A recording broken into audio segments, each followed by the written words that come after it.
Now I will suggest to Mr. Dhamak because he has completed his study at university. So now let's see that what happens. Start the great name of Allah, who is the most merciful and kindest. My respectable girlfriends and dear friends. Baba girlfriend का दे, ये छोकरियों का दे, छोकरी ना है बाबा ये किसी ने ना छोकरा. अरे लांती ने मत संज्ञा पोता हूँ इंट्रोड्यूस भी ना कराया तो मिनट में कर. हेलो बाबा आसानी देखो बीजे में जैसे ना वो गर्लफ्रेंड भी हुई थी. हाँ मुझे इंग्लिश के बोलो. ना ये नहीं पहुंचा. हाँ तो my dear girlfriends and friends and teachers and other peoples अस्सलाम वालेकुम. First of all, I will introduce to myself. I am Dhamak of the Sindh in the other provinces of the Pakistan. उधर धमक केड़ो क्वाड़िया लो या केड़ो धमक मना शा लोक नहीं लाओ. अरे बाबा धमक मुझे नालो introduce नालो. अच्छा चलो. हाँ तो गाना. लांती को सीधी गाल करना. Dhamak. So in the Sindh provinces, here is the unlimited pollution, here is the unlimited of air. In the after the countries, they are the so goods and other cities, Punjab provinces, other provinces, they are better than in the our Sindh. Sindh is beautiful. बस break बाबा अंग्रेज ना है तो माना यार पाया मुल्क केड़ा खराब होने अमेरिका केड़ी खराब बाव ते कुछ भी ना सहूलत असानी सिंध में सफाई फल थे तो मेवा थंदा केड़ी खूबसूरत असां के लख लख अल्लाह ताला का करम ये जानती है सिंध में सफाई है कल छाई लिख रहा है बाया दिया रो सर को जे हमल तई आए सफाई जानती रो कोन सिंध के मथे कयो अरे गिरी छो दो पुछाए तो हां गला मथे में चुप कर भी लागते कर ठीक है. after in the aeroplane they have two engines for aeroplane he is going in the earth. अरे जहाज ऐसा जो तो बताया जहाज तेरे बाप का जुमलो तो पूरा कर दो ना जुमलो पूरा कर दिए को ते माना बताया. In the aeroplane has two gears. He up into the earth. He fly in the sky and he give a pass from the moon.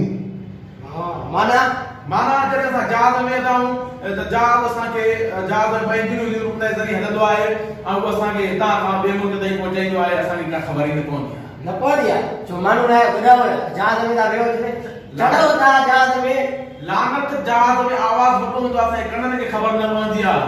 बाबा वो आवाज बाहर कनलो अंदर कुछ ना है कनन में ता हणो ना ये छात ना छेड़ा आवाज आ गई ना होना कनन में हणो ना ता बस सरे रते दालो.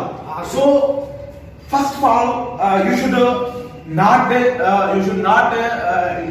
give advice to अरे लातीड़ सिंधी या अंग्रेजी या सिंधी गलानी थी ना सिंधी में गलाया त मतलब डाई से घुराया दव त अंग्रेजी गलाया न भाई छाजला घुराया दव सिंधी त इंडिया में पीडाली जबान जी सिंधी आ सिंधी गलानी ना सही ता गला तू अंग्रेज ना तू समझे न अंग्रेज अंग्रेज है भाव अंग्रेजा बात तो दोई है अंग्रेजा बात बाबा नाम जोड़ा दे पैसे आ मानो तो सुना कठी के ने कोट दिस ए जाति ने पाकिस्तान ने झंडे को फाड़े आयो तो ने खाए खबर माना काला ने छनी दो यार चुप क्यों तो काला है सही.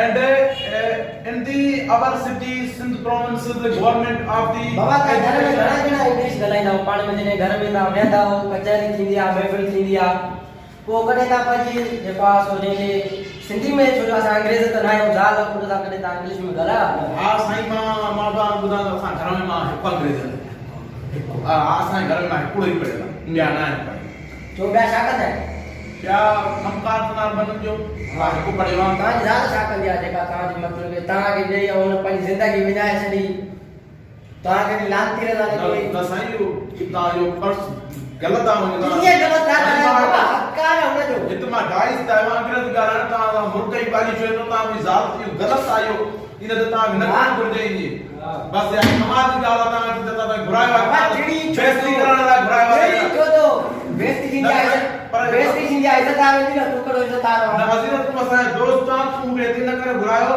तमारो परफॉर्मेंस कराई तू बाबा तू परफॉर्मेंस केड़ी तो कराए तो मैं अलाई करो भाव या परफॉर्मेंस तो जाके धमक तो बुधाए आसा को लोग उठी ना आसा के को कबाड़े दुकान ना अरे ला घर को एरोप्लेन तो ले को आसा जहाज से घुमदा धमक मुझे नालो धमक का समझे जो तू भाव मत तुझे करता है तो मान जा तू मुझे बेइज्जती कराएगा यो सुटो न कयो जी बाबा मैं बेइज्जती को तो करे तेरे सामने बैठो है कि गलत तो करे मैं छाक्या ए पाकिस्तान में रे इधर पाकिस्तान जो है ओ ए साओ वरिया तो पाकिस्तान है वा असांजे निशानी आ असां अंग्रेजी गलत था करायूं हां भाऊ बोलाए तो भाऊ भले यार पंहिंजी ॻाल्हि ॿुधो अंग्रेजी भले असां गलत था करायूं पण हे बुश न जोड़े ते काश न दिए ते ऐसे बुश न आड़ो इन त पिटा मुंहिंजी हेतिरी ॻाल्हि ॿुधो भले असां अंग्रेजी था करायूं असां नुक़सान असां अटो न मिलंदो अंग्रेजी नथी अचे त कहिड़ी वॾी ॻाल्हि आहे अंग्रेज़नि खे हिकिड़ो सिंधी अचे थी हाँ समझिन ॻाल्हि खे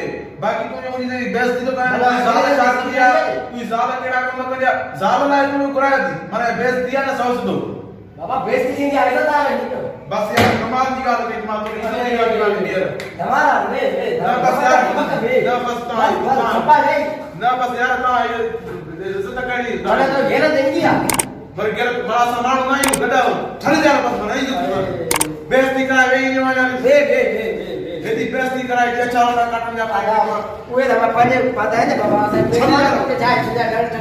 मां